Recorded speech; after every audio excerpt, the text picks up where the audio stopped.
The Chinese markets have managed to bear the storm. The markets were very flat in today's session as well and outperformed most of the other Asian peers in terms of the equity markets. But of course, China is the largest creditor to the United States, holds about $3 trillion of U.S. government bonds. So what's really the impact on China post the U.S. downgrade? Now, China's plan to internationalize its currency may have just been fast-tracked as the U.S. loses its AAA rating. And as Kathy Yang reports, Beijing's diversification plans may be shifting fast as well from the troubled euro and into the safe haven of gold.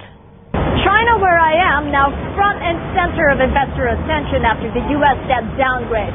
That's because China is the biggest holder of U.S. debt, and a ratings cut diminishes the value of Beijing's dollar-denominated foreign holdings.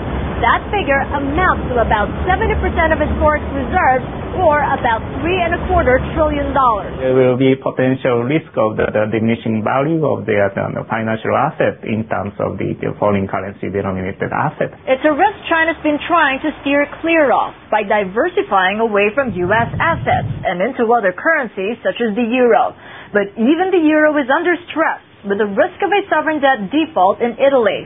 The ECB has promised to buy Italian as well as Spanish bonds to keep a contagion from spreading. If there is a very serious negative situation happen in the Eurozone, and then there will be some diminishing of the flow of funds globally available, and then that could affect the flow of funds to this region as well.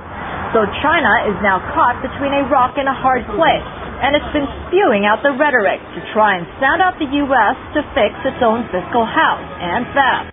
But there's still a long way to go before the RMB becomes an international currency.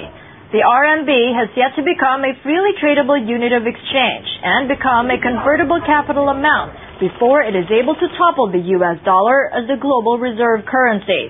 With the situation tenuous in both the U.S. and Europe, economists believe China's plan to internationalize its currency may have just moved a notch faster.